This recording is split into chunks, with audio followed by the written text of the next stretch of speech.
සබ්බඤුනෝ සම්මා සම්බුද්දස්ස. සද්ධර්ම ශ්‍රාවක කාරුණික ගුණගරුක බෞද්ධ පින්නතුනි, බොහෝම ශ්‍රද්ධාවෙන් යුක්තව සියලු දෙනාම සූදානම් වෙන්නේ තිලෝගුරු ශාන්තිනායක සම්මා සම්බුදුරජාණන් වහන්සේ විසින් ලෝක සත්වයන් පිළිබඳව අසීමිත දයාවෙන් කරුණාවෙන් මෛත්‍රියෙන් යුක්තව අවබෝධ කරගෙන දේශනා කොට වදාළ පරම ගම්බීර වූ ශ්‍රී සද්ධර්ම රත්නයෙන් අබමල් රේණුවකටත් වඩා අඩු බොහෝම පුංචි කොටසක් දේශනා කරවගෙන ධර්ම ගෞරවය පිළිබඳව මනාව පිහිටලා නිවැරදිව ධර්ම ශ්‍රවණය කරලා ධර්ම ශ්‍රවණය කිරීමෙන් ලැබෙන අවවාද අනුශාසනා තම තමන්ගේ ජීවිතවලට එකතු කරගෙන වඩාත් නිවැරදි මෙලව ජීවිතයක් සකස් කර ගන්නත් නිවැරදි වුණ මෙලව ජීවිතයක් තුළින් චතුරාර්ය සත්‍ය ධර්මාවබෝධයට මඟ සකස් කරගෙන ඊටාම ඉක්මන් භවයක ඊටාමත්ම කෙටි කාලයකින් සැප සහිත ප්‍රතිපදාවකින් උතුම් චතුරාර්ය සත්‍ය ධර්මය අවබෝධ කරගෙන මේ සංසාරයෙන් එතර වීමේ බලාපොරොත්තු ඇතුවයි.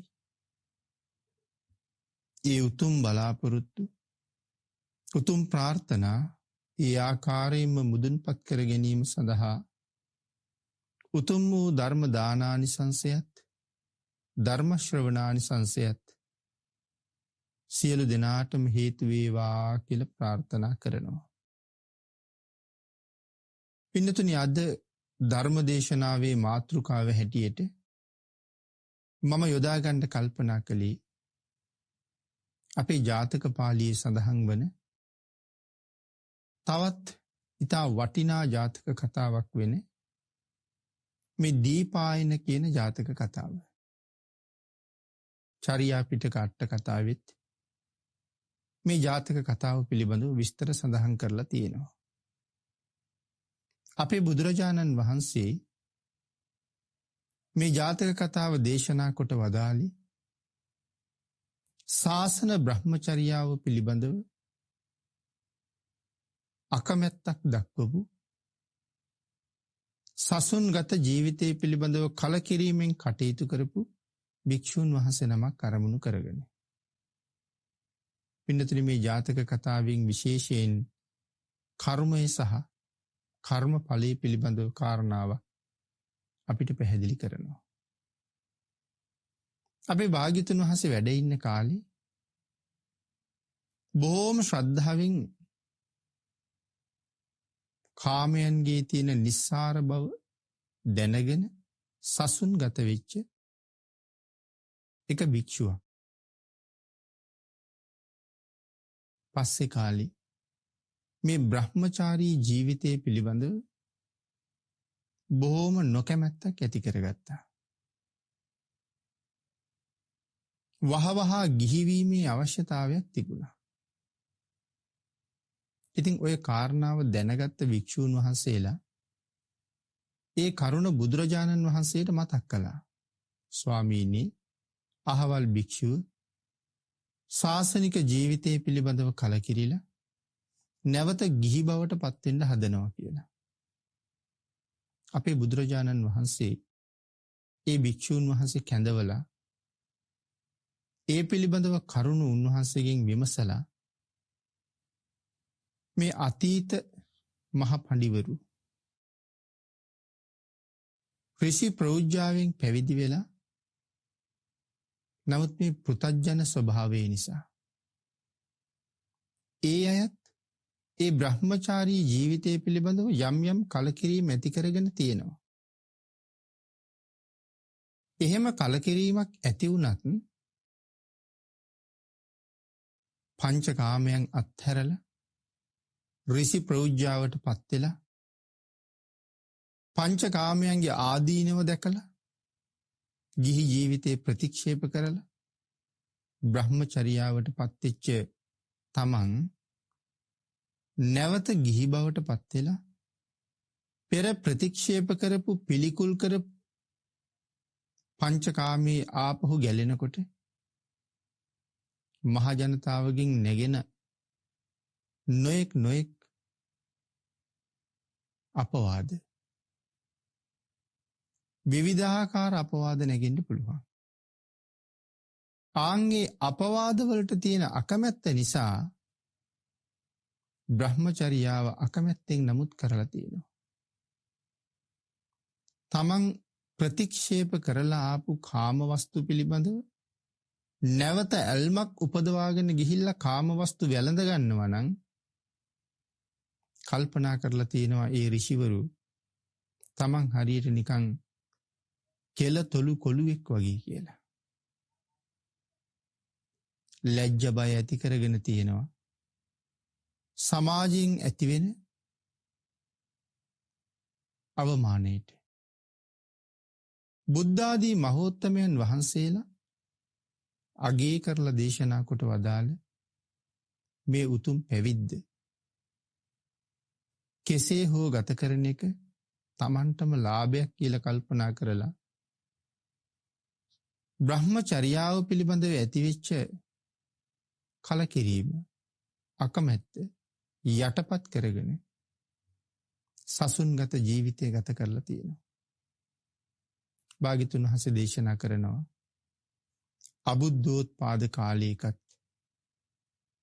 නුවණ ඇති අය එහෙම හිතුවනම් ලෞතුරා බුද්ධ ශාසනයේ මුණ ගැහිලා තියෙන මේ කාලේ සසර දුක හොඳටම අවබෝධ කරගන්න පුළුවන් විදිහට භාග්‍යවතුන් වහන්සේ ධර්ම දේශනා කරමින් තියෙනකොට පංචකාමයන්ගේ නිස්සාර බව හේතු කරුණු සහිතව ඔප්පු කරමින් භාග්‍යවතුන් වහන්සේ ධම් දේශනා කරනකොට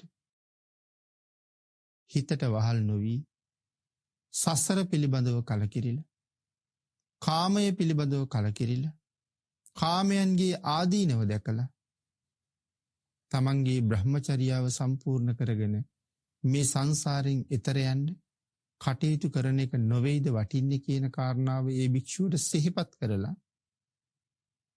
මේ අතීත කතාව දේශනා කොට වදාලා. ඒ තමයි දීපායන ජාතක කතාව.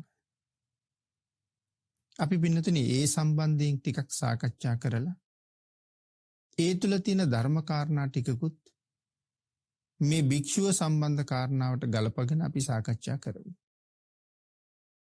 අපේ මහ බෝසතාණන් වහන්සේ පාරමී ධර්ම සම්පූර්ණ කරගෙන එන එක ජීවිතයක 80 කෝටියක් විතර ධනය ඇති පවුලක පුතෙක් වෙලා ඉපදුණා. ඕන තරම් ධනෙ තිබුණා. තරුණ වයසට ආවට පස්සේ මේ ධන සම්පත් පිළිබඳව පංචකාම සම්පත්තිය සම්බන්ධයෙන් මහ ලොකු කලකිරීමක් ඇති කරගත්තා. මේ සියල්ලම නිසරුයි. නිසර වූ කාමයන්ගෙන් ඇලී ගැලී වාසය කරනවට වඩා මේ දුක්ඛිත සංසාරයෙන් එතර වෙන්නේ ගුණධර්ම සම්පූර්ණ කරන්න ඍෂි ප්‍රෞජ්ජාවෙන් පැවිදි වෙන එක කොච්චර වටිනවද කියලා ඒ කාලේ කල්පනා කළා. පංචකාම සම්පත් විඳින අය කාම සම්පත් ගැන කලකිරෙනවා.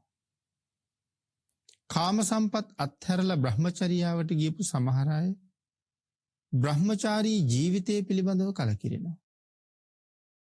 අවබෝධය මදි නිසා. වැටහීම නැති නිසා. නුවණින් ප්‍රඥාවෙන් විමසගන්න බැරි වුණ නිසා. බ්‍රහ්මචර්යාව අත්හැරලා නැවත කාම සම්පත් පරිභෝජනය කරන්න ගිහිල්ලා ඒ ජීවිතය තුලත් අනාගත ජීවිතවල මහා අසරණ භාවයකට පත් වෙනවා. දැන් මේ 80 කෝටියක් විතර ධනෙ තිබිච්ච මේ සිටු පවුලේ මේ දරුවා දීපායන තමන්ගේ මව්පියන්ගේ මරණයෙන් පස්සේ තමයි මේ සියල්ල අත්හැරලා දාලා යන්න කල්පනා කළේ. මහා ධනස්කන්ධයක් හම්බ කරලා ඒ සියල්ල ඉතුරු කරලා තියලා මව්පියෝ මැරිලා ගිහිල්ලා. මේ ධනය හම්බ කරන්න මව්පියෝ මොනතරම් දුක් විඳද? කොයිතරම් මහන්සි වුණාද? මොනතරම්නම් නිදි මරන්නේ නැද්ද? නමුත් හම්බ කරපු සියල්ලම මෙහෙ තියලා ඒ අය මෙලවින් යන්න ගිහිල්ලා. මේ ධනය විතරක් ආරක්ෂා කර කර මෙතෙන්ට වෙලා හිටියට මටත් දවසක වෙන්නේ මේ වස්තුවට ආරක්ෂකයෙක් වෙලා ඉඳලා මැරිලා යන්න. ඊට වඩා හොඳයි බ්‍රහ්මචාරී ජීවිතයක් ගත කරලා සුගතිගාමී වෙන එක කියලා කල්පනා කළා. තමන් ඍෂි ප්‍රෞජ්‍යාවෙන් පැවිදි වෙන්න යන බව තමන්ගේ රටවැසියන්ට දැනුවත් කළා. මොකද මහ සිටුවරයෙක්, මහ ධනපතියෙක් රටකට අහිමි වෙනවා කියන එක විශාල පාඩුවක්. මොකද ඒ අය ළඟ බොහෝ දෙනාට වැඩ කරන්න ඉඩ ප්‍රස්තාව තියෙනවා. බොහෝ කර්මාන්ත ශාලා තියෙන නිසා බොහෝ පිරිසකට ඒ කර්මාන්ත ශාලාවල සේවය කරලා තමන්ගේ ජීවිතය ගෙවන්න ආදායමක් හොයාගන්න පුළුවන්. නමුත් ඒ සියල්ල අත්හැරලා ඒ ධනපතියෝ සසුන්ගත වෙච්චහම අර විශාල පිරිසකට රැකී රක්ෂා පවා අහිමි වෙනවා. ඉතින් ඒ නිසා මේ කාරණාව ආරංචි වෙච්ච සෑහෙන පිරිසක් හඬා වැළපෙමින් ගිහි ජීවිතය අත්හැරලා යන්න එපා කියලා ඉල්ලීම් කළා. නමුත් එදා මේ දීපායන කියන තරුණයා කල්පනා කළා එක එක්කෙනාගේ ඉල්ලීම් ඉෂ්ට කරන්න ගියොත්, එක එක්කෙනාගේ බලාපොරොත්තු මුදුන්පත් කරවන්න ගියොත් මට වෙන්නේ සංසාරේ මහා දුකකට මුහුණ දෙන්න. ඒ අනුන්ගේ ජීවිත සුවපත් කර කර ඉන්නවට වඩා මම ඉස්සරලා මගේ ජීවිතය සුවපත් කරගන්න ඕනේ. අනුන් සුවපත් කරන්න ගිහිල්ලා තමන් අමාරුවේ නොවැටෙන්න ඕනේ කියලා කල්පනා කරලා ඒ පිරිස හඬ හඬා බලාගෙන ඉද්දිම වනාන්තරගත වුණා. මේ දීපායන තරුණයාගේ බොහෝම හොඳ මිත්‍රයෙක් හිටියා මණ්ඩබ්බි කියලා. මණ්ඩබ්බියත් ඒ වගේම 80 කෝටියක් පමණ ධනෙ තියෙන මහ ඉසුරුමත් පවුලක දරුවෙක්. ඔහුත් තමන්ගේ දෙමව්පියන්ගේ ඇවෑමෙන් පස්සේ දීපායන කලා වගේම බොහෝ දෙනා කඳුළු පිරි මුහුණින් බලාගෙන ඉන්නකොට ගිහි පංචකාම ජීවිතය අත්හැරලා ඒ කාමභෝගී ජීවිතය පිළිකුල් කරලා වනාන්තරගත වුණා. දීපායනත් මණ්ඩබ්බියත් ගිහි කාලෙත් බොහොම හොඳ මිත්‍රයෝ. එකටම ඉඳගෙන එකටම ඍෂි ප්‍රෞජ්‍යාවෙන් බ්‍රහ්මචාරී ජීවිතයක් ගත කළා. මෙහෙම කාලයක් හිමාලේ ගත කරලා මේ අය ගමට ආවා. ගිහි කාලේ දීපායන තාපසතුමා ඇසුරු කරපු තවත් මිත්‍රයෙක් හිටියා. ඒ මිත්‍රයාගේ නමත් මණ්ඩබ්බේ. තමන්ගේ මිතුරා හිමාලෙන් ගමට ඇවිල්ලා කියලා ආරංචි වුණාම අර ගිහි වාසය කරන මණ්ඩබ්බේට බොහෝම සතුටුයි. ඔහු දීපායන තාපසතුමා හොයාගෙන ඇවිල්ලා මනා පහසුකම් වලින් යුක්ත ආරාමයක් හදලා මේ දෙදෙනාටම වාසය කරන්න අවස්ථාව හදලා දීලා ඉල්ලීමක් කළා. ස්වාමීනි, දෙවි ඇතිතෙක් මේ ආරාමේ වැඩ ඉන්න. ඔබ වහන්සේලාට අවශ්‍ය වුවම ඕනෑපාකම් හැම දෙයක්ම මම සම්පූර්ණ කරන්නම් කියලා. ඉතින් ඒ අයට ප්‍රතිඥා දීලා වසර කීපයක්ම මේ දෙදෙනාම මේ ආරාමේ බ්‍රහ්මචාරී ජීවිතයක් ගත කරමින් හිටියා. මෙම කාලයක් ගෙවුනට පස්සේ දීපායන තාපසතුමා මණ්ඩබ්බයන්ට කතා කරලා කියනවා අපි ටිකක් මෙතනින් බැහැරට යන්න කල්පනා කළා. බැහැර ප්‍රදේශයකට ගිහිල්ලා ටික කාලයක් ගත කරලා ආයෙ එන්නම් කියලා. ඔහුගේද කැමැත්ත ඇතුව එතනින් නික්මිලා ගිහිල්ලා බොහෝ ඈත ප්‍රදේශයක සොහොනක් ඇසුරු කරගෙන මේ අය ඍෂි ප්‍රෞජ්ජාව සම්පූර්ණ කරන්න කටයුතු කළා. බණ භාවනාදී කටයුතු වල යෙදුණා. ඒ සොහොන ඇසුරු කරගෙන හදාගත්ත ආරාමෙත් වසර කීපයක්ම ගත කළා. එහෙම කල් ගත වෙනකොට නැවත වතාවක් දීපායන තාපසතුමා මණ්ඩබ්බ තාපසයන්ට කියනවා තාපසතුමනි මම නැවත මණ්ඩබ්බගේ පන්සලට යනවා. ඔබත් එනවනං එන්න මෙහෙ හොඳයි කියලා හිතෙනනම් ඔබ මෙහෙ ඉන්න කියලා. මණ්ඩබ්බ තාපසතුමා සඳහන් කළා මම තවත් කාලයක් මෙතනම නතර වෙන්න බලාපොරොත්තු වෙනවා කියලා. ඔහුට එතනම ඉන්න ඉඩ හැරලා දීපායන තාපසතුමා නැවත වතාවක් තමන්ගේ මිත්‍රයා හදලා දුන්න පන්සලට ගියා. තාපසවරුන් දෙදෙනාගෙන් කෙනෙක් නැවත පන්සලට ඇවිල්ලා කියලා ආරංචි වුණාම මණ්ඩබ්බයට බොහෝම සතුටුයි. බොහෝම සතුටින් නැවත පන්සලට ගිහිල්ලා අප උපස්ථාන කරලා ආයෙ මෙහෙන් නොයන ලෙස ඉල්ලීම් කරමින් බොහෝම සෙනෙහසින් ඇසුරු කරමින් ධර්ම කාරණා දැන කියා ගනිමින් දන් පැන් පූජා කරමින් කටයුතු කළා. දැන් එහෙමත් ආයෙත් කාලයක් ගත වුණා. පින්නතුනි මේ කාලේ අර සොහොනේ ජීවත් වෙන මණ්ඩබ්බ තාපසතුමාට කරදරයක් ඇති වුණා. මොකද්ද කරදරේ? නගරයේ ගෙවල් බිඳපු හොරු ඒ ගෙවල් වලින් අරගත්ත බඩුත් අරගෙන බැහැර වෙලා යන්න යනකොට නගරාරක්ෂකයන්ට ඒ බව දැනුණා. නගරයට හොරු පැනලා නිවැසියන්ටත් ඇහැරුණා. දැන් නිවැසියෝ හොරු පිටිපස්සෙන් එලවගෙන එනවා. නගරාරක්ෂකයොත් එකතු වෙලා හොරු පිටිපස්සෙන් පන්නගෙන යනවා. එයින් එක හොරෙක් මේ කසල බැහැර කරන කානුවකට බැහැලා ඒ කානුව දිගේම ගමන් කරලා අර සොහොනට මතු වුණා. හැබැයි ඔහු පිටිපස්සෙන් ගෙහිමියොත් නගරාරක්ෂකයොත් අත් නොහැරම ගියා. හොරකම් කරපු පුජ්‍යලයට දැනෙනවා ළඟ ළඟ තමන් හොයාගෙන පිටිපස්සෙන් එන අය එනවා කියලා. බේරෙන්න ගැලවෙන්න විදිහක් නැති වෙයි කියලා කල්පනා කරපු ඔහු අරගෙන ආපු බඩු ටික අර සොහොනේ වාසය කරන තාපසතුමාගේ පන්සලේ දොරකඩින් දාලා පැනලා දීවා. හොරු හොයාගෙන එන පිරිස අර ආරාමේ දොරකඩ තියෙන තමන්ගේ නිවසින් හොරාගත්ත බඩු බාහිරාදිය දැක්කා.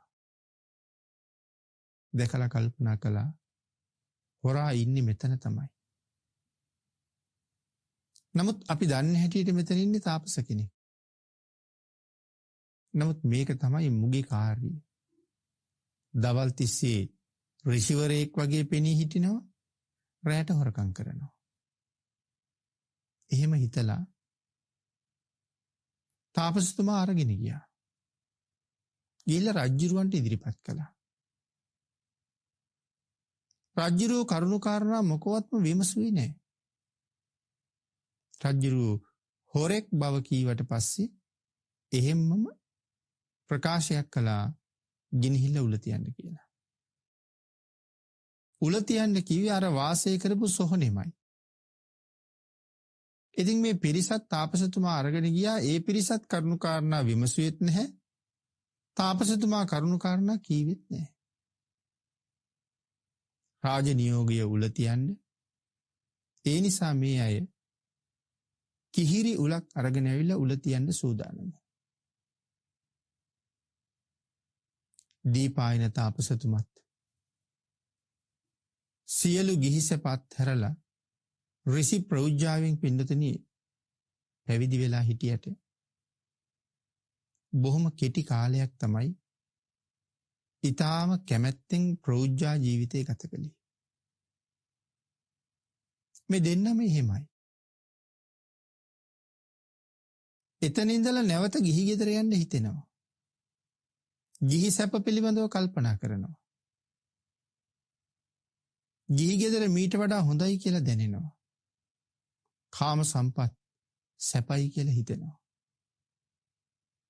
දවස් 7ක් වාගේ කෙටි කාලයක් තමයි ඊටාම කැමැත්තෙන් බ්‍රහ්මචාරී ජීවිතය ගත කළේ. එතන ඉඳලම කැමැත්ත නැවත ගිහි වෙන්න. ගිහි වෙන්න කැමැත්ත තිබුණට ගිහි නොවන එක හේතුවක් තියෙනවා. මේ දෙදෙනාම ඍෂි ප්‍රෞජ්‍යාවෙන් පැවිදි වෙන්න ආවේ තමන්ගේ ඥාතීන්, තමන්ගේ රටවැසියෝ අඬා යන්න එපා කියලා ඉල්ලීම් කරනකොට. හැමෝම කඳුළු වගුරෝ බලාගෙන ඉන්නකොට ඒ සියලු දෙනාගේම ඉල්ලීම් ප්‍රතික්ෂේප කරලා පංචකාම සහිත ජීවිතය ඊටාම දුක් සහිත ජීවිතයක් බව වුන්ටත් කියලා කාමුක ජීවිතය සසර බොහෝ අනතුරුදායකයි. ඒ අනතුරෙන් අත මිදෙන්න නම් අනුන්ගේ ඉල්ලීම් වලට සවන් නොදී තමන් දිහා බලාගත යුතුයි කියන දැඩි ස්ථිර අදිෂ්ඨානයක් ප්‍රකාශ කරලා ගිහි ගෙදරින් නික්මිලා තියෙන්නේ.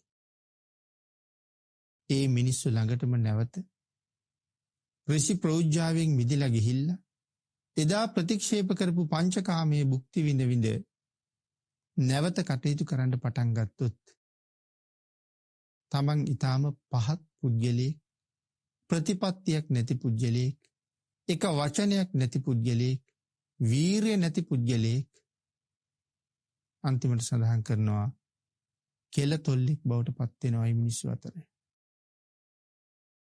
නැවත නොඑක් අපවාදවලට ගොදුරු වෙන්න සිද්ධ වෙනවා. සමච්චල් වලට ලක් වෙන්න සිද්ධ වෙනවා. ඒ කාරණාව සම්බන්ධයෙන් තියෙන අකමැත්ත නිසා. එහෙම එක එක්කෙනා චෝදනා කරන්න ගත්තාම ඇතිවෙන ලැජ්ජාව නිසා. ඒ චෝදනාවල් වලට තියෙන බය නිසා මෙහෙමම ඉන්නවා කියලා කටයුතු කරලා තමයි මේ පැවිදි ජීවිතය ගත කරන්නේ. බුද්ධ ආදී මහෝත්තමයන් වහන්සේලා පැවිද්ද බොහෝම අගය කළා. වර්ණනා කළා. මේක හරි උතුම්. කෙසේ හෝ ගිහි ගෙදරට වඩා කුසල් රැස් කරන්න පුළුවන් තැන. එහෙම කල්පනා කරලා මේ ඍෂි ප්‍රෞජ්‍යාවෙම නතර වුණා. මහපේ මහබෝසතාණන් වහන්සේ නමුත් මේ සංසාරේ පාරමිතා පුරාගෙන එනකොට පින්නතුනි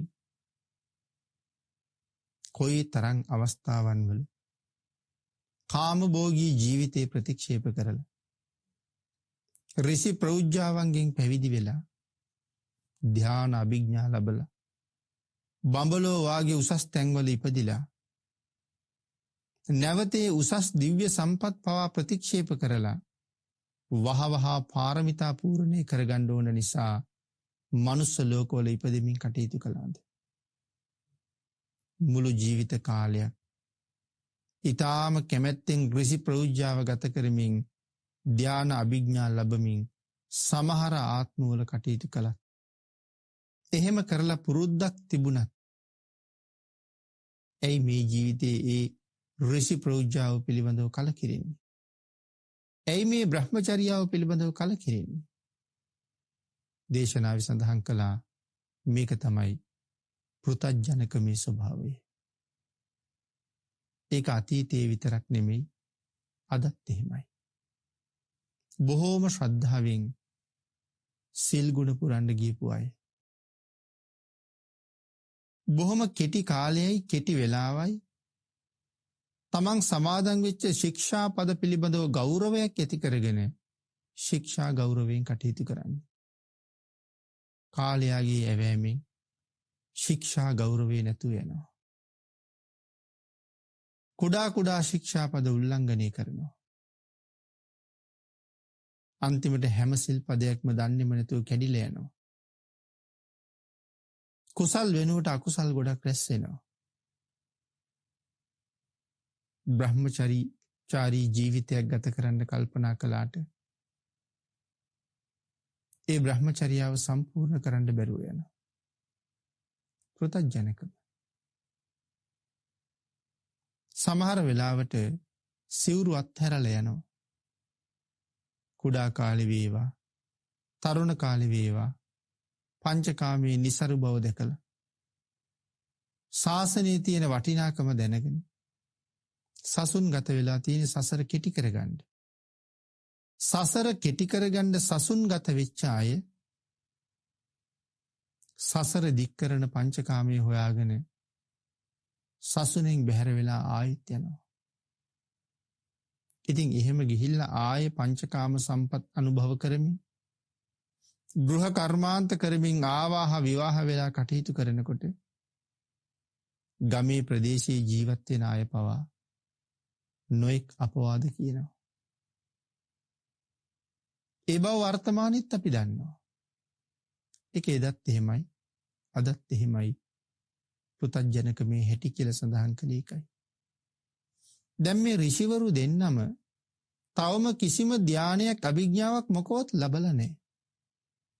ඒකට ප්‍රධාන හේතුව තමයි බොහෝම කැමැත්තෙන් නෙමෙයි පැවිදි ජීවිතය ඇතුළේ ඉන්නේ. සමාජයෙන් එන අපවාද වලට තියෙන අකමැත්ත නිසායි මේ පැවිද්ද ගත කරන්නේ.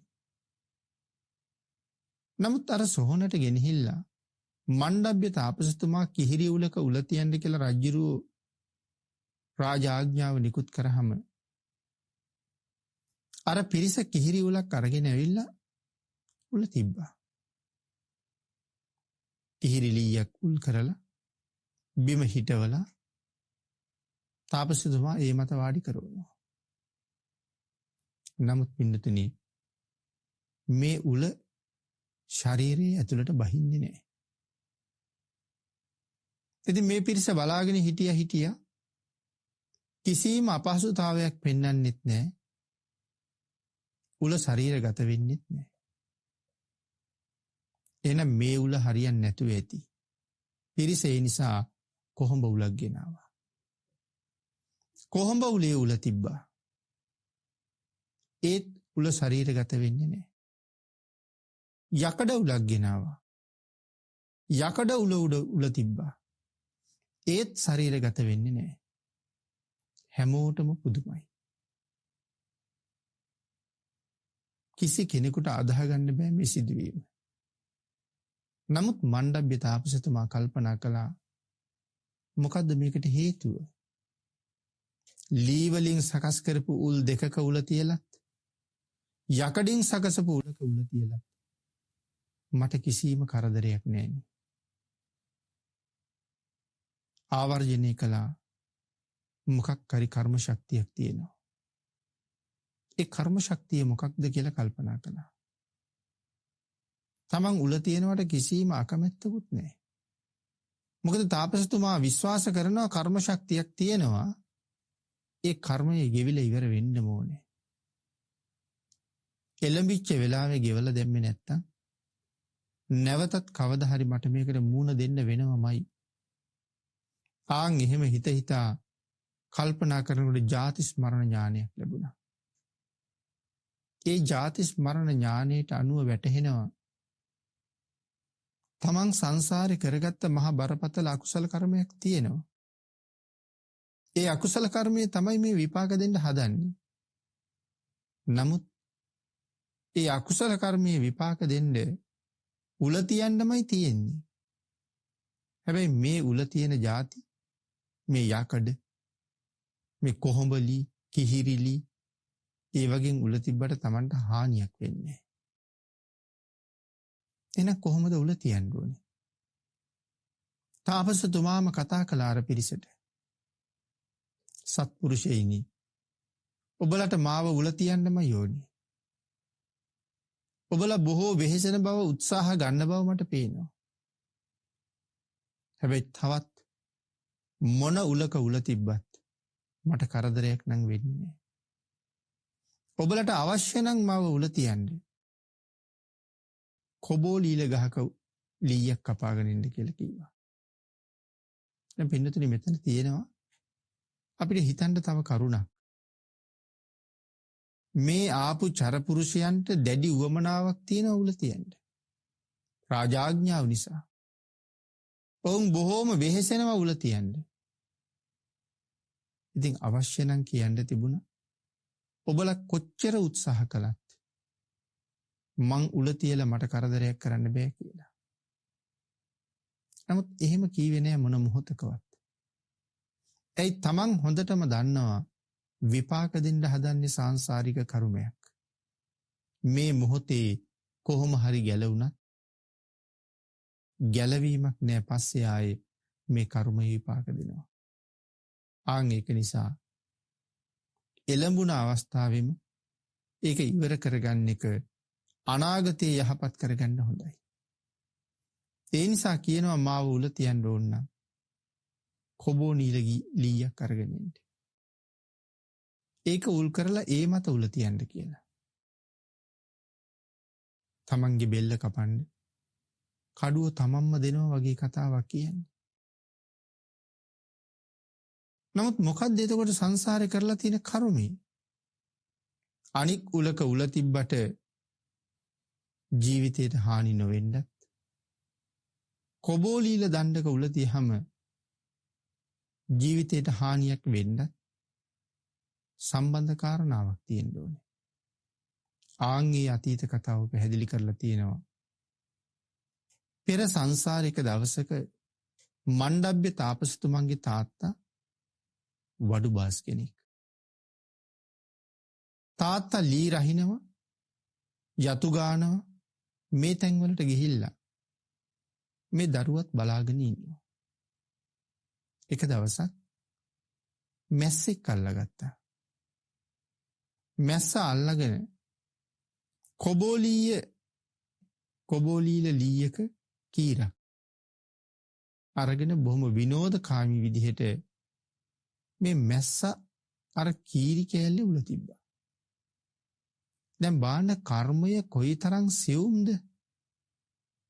ඒ සියුම් වූ කර්මය සංසාරේ කොතන හරි අපිට විපාක දෙන බව මේ කාරණාවෙන් හොඳට පැහැදිලි වෙනවා. කර්මය කර්ම ඵලය පිළිබඳව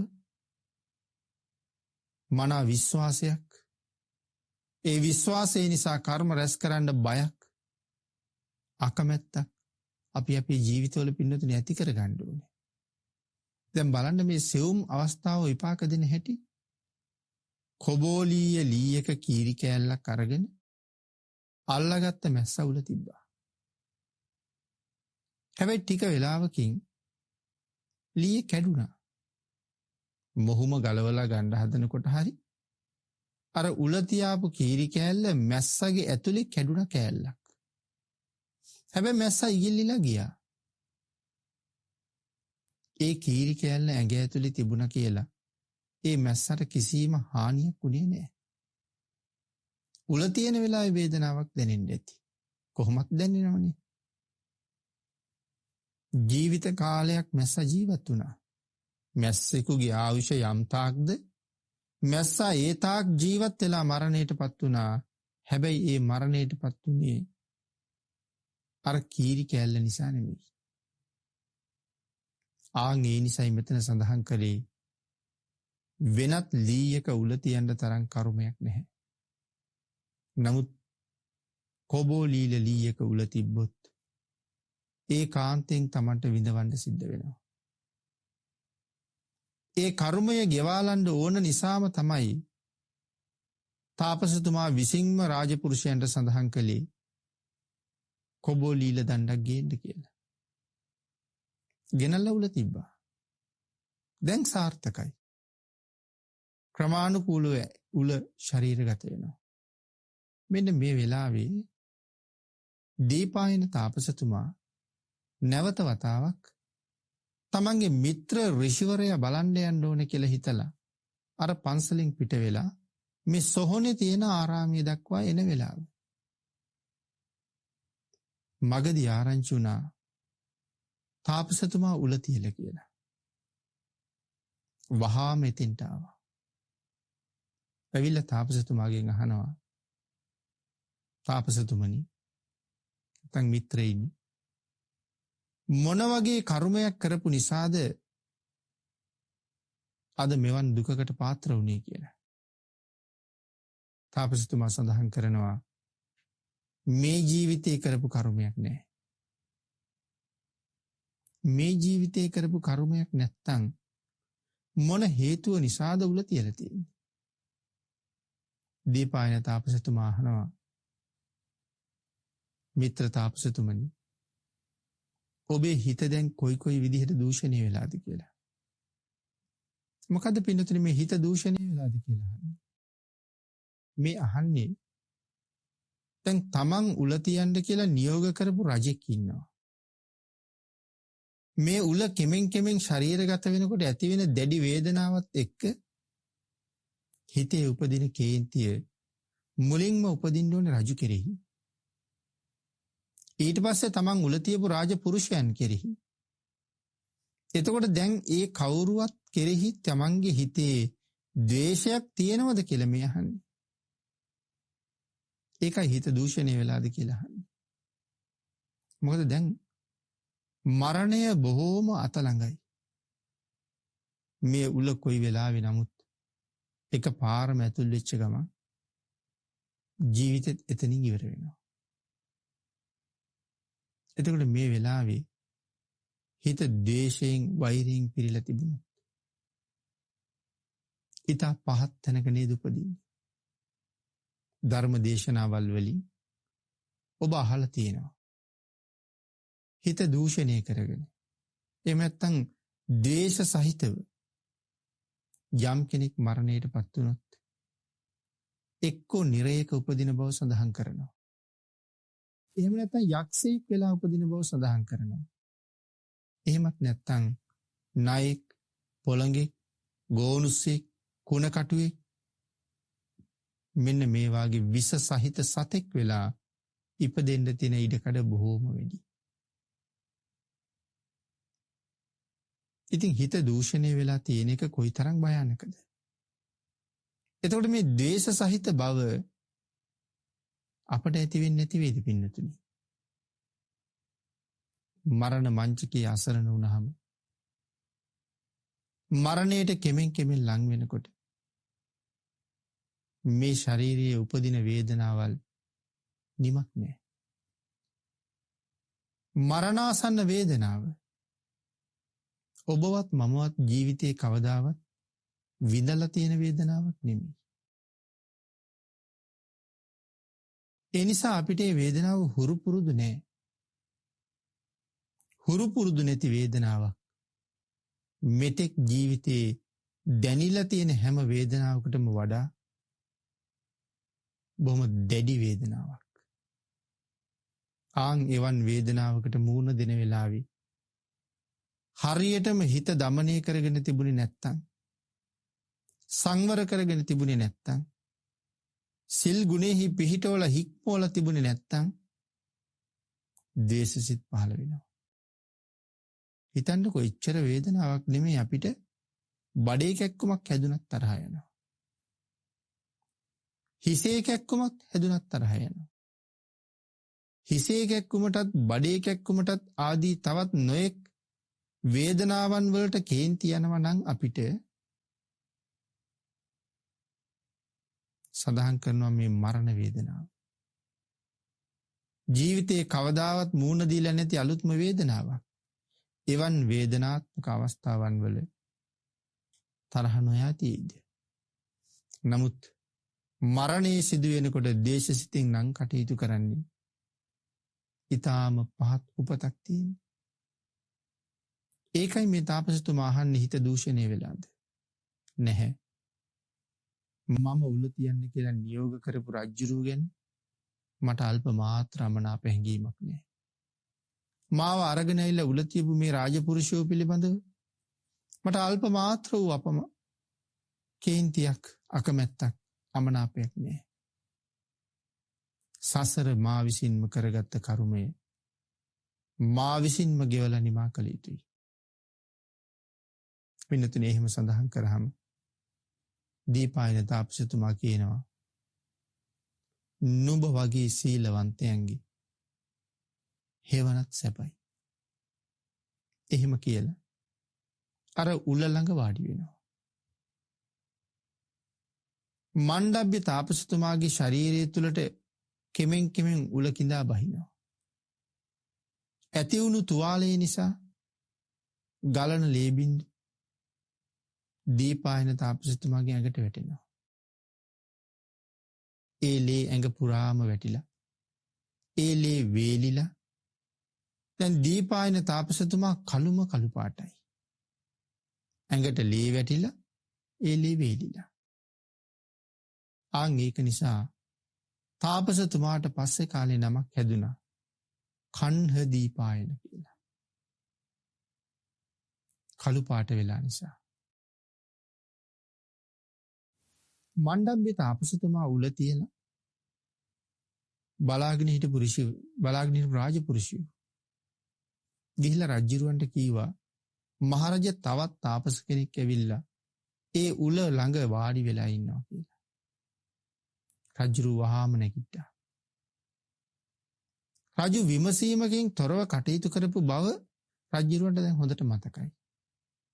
ඒ තාපසතුමා අරගෙන ඇවිල්ලා මේ හොරෙක් කියලා පිරිස කියනකොටම රජුරෝ කිව්වේ ගෙනහිල්ලා උල තියන්න කියලා. කිසිම වග විභාගයක් නැහැ. එහෙනම් රජුරෝ ඉක්මනට ආව සොහනට. ඇවිල්ලා දීපායන තාපසතුමාගෙන් අහනවා උල තියලා තියෙන එක්කෙනයි. ඔබ මොකද උතෙන්ට වෙලා කරන්න කියලා. ආන් ඒ වෙලාවේ සඳහන් කරනවා මෙවන් උතුම් සිල්වතුන්ගේ සෙවණත් මට සැපයි.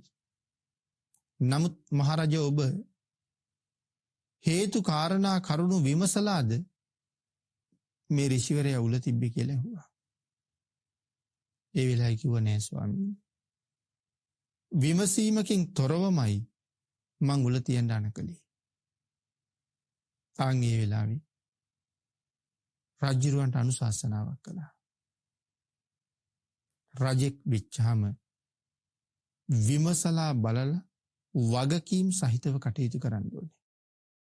එහෙම නැති වුණොත් මේ සංසාරේ අකුසල් රැස් වෙන පැත්තටම තමයි වැඩියෙන් අවකාශ තියෙන්නේ.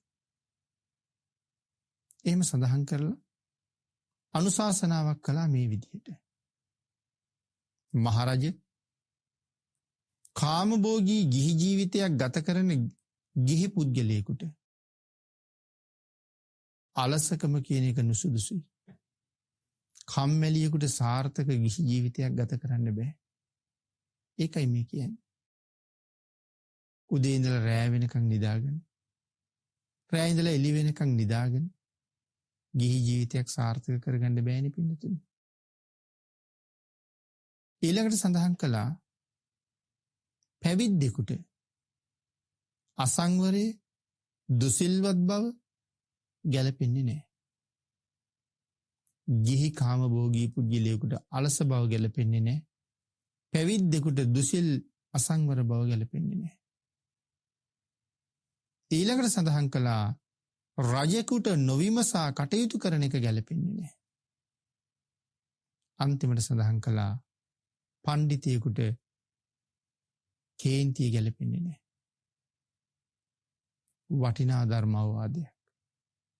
ඉතා දීර්ඝ ලෙස විස්තර කළ යුතු ධර්ම කාරණාවක්. අපි සාමාන්‍ය සමාජයෙන් දන්නවා ගිහි ජීවිතය ගත කරනකොට අලස පුද්ගලයා කොහොම ජීවිතයක් ගෙවනවද? වීර්යවන්තයා උත්සාහවන්තයා කොහොම ජීවිතයක් ගෙවනවද? ව්‍යග්ගපජ්ජාදී සූත්‍රවල දේශනා කළා.